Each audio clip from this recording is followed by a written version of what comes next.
പായസം ഉണ്ടാക്കുന്നതാണ്. വേവിച്ച് നല്ല ഉടച്ച് വെച്ചിരിക്കുകയാണ്. ഇനി വേവിച്ച് വെച്ചിരിക്കുന്നു, നല്ല ഉടച്ച് വെച്ചിരിക്കുകയാണ്. പാനി നല്ല ഉരുക്കി വെച്ചിരിക്കുന്നത് എല്ലാം കൂടി ചേർത്ത് നമുക്ക് ഇനി കടലപ്പായസം ഉണ്ടാക്കാം.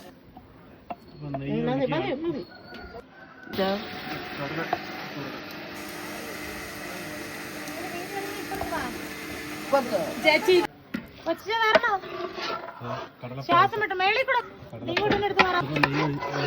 കടലയിട്ട് അടുത്ത് നെയ്യ് കിടന്ന് നല്ലതായിട്ട് തിളച്ച് ഇതാവുന്നുണ്ട്.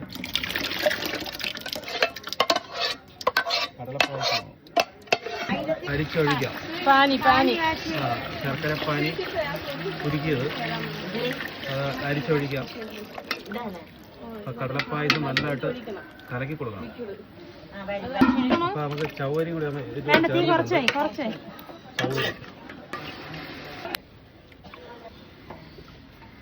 കടല നല്ല കളറിലായി വരണം. കടല നല്ല ശർക്കരയും കടലയും ചവ്വരിയും കൂടി നല്ലതുപോലെ കിടന്ന് കുറുകണുണ്ട്. ഇനിയും കുറെ കൂടെ കുറുകണം. നല്ല സമയം എടുക്കും. ഇത് നല്ല സമയം എടുക്കും. മൂന്നാം പാല് വീട്ടാണ്. നമ്മള് വീട്ടാണ്.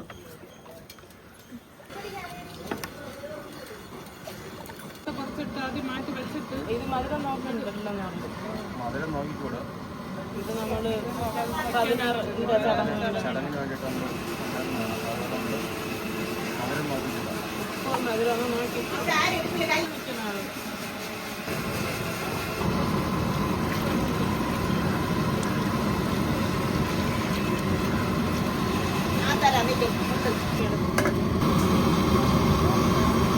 നമ്മളിപ്പം കണ്ടോണ്ടിരിക്കണത് പായസമാണ്. എന്തിനാണ് കേരള സ്പെഷ്യൽ പായസം. നമ്മളെ ഷെഫ് എന്നായിരിക്കണം നമ്മളെ ഷെഫ്. നമ്മളിന്ന് ഉണ്ടാക്കാൻ പോണത് പരിപ്പ് പായസമാണ്. പരിപ്പ് നല്ല അവിച്ച് കുക്കറിലിട്ട് എന്തിനേണം, നെയ്യ് വീത്തണം, വെള്ളം വേണം, പിന്നീട് ശർക്കര വേണം, പിന്നെ എന്തിനാണ്ടി ഏലക്ക, പിന്നെ മുന്തിരി, അണ്ടിപ്പരിപ്പ്, കിസ്മിസ് എല്ലാം വേണം. തേങ്ങാപ്പാല് 1, 2, 3 പാല് വേണം. തേങ്ങാപ്പാല്. ഇത് നിങ്ങൾ ലൈക്ക് ചെയ്യണം, ഷെയർ ചെയ്യണം, സബ്സ്ക്രൈബ് ചെയ്യണം.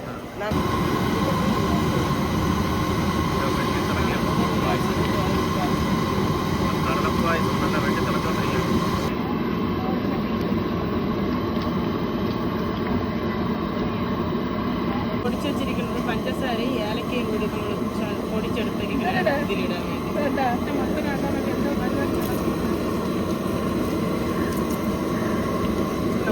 പഞ്ചസാര വന്നിട്ടുണ്ട്. പൊടി വന്നുകൊണ്ടിരിക്കുകയാണ്. അപ്പോൾ 1-ാം പാല് ആയിട്ടുണ്ട്.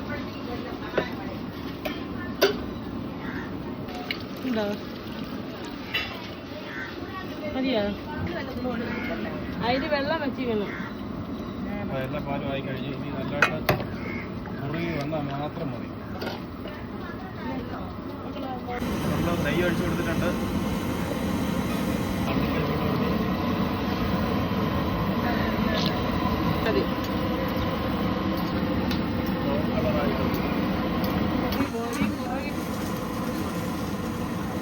മുന്തിരിങ്ങ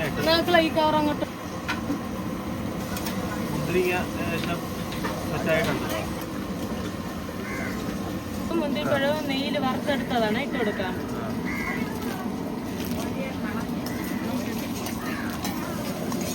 അപ്പോൾ പായസം റെഡി ആയിട്ടുണ്ട്. നല്ല വെട്ടി തിളച്ചുകൊണ്ടിരിക്കുകയാണ്.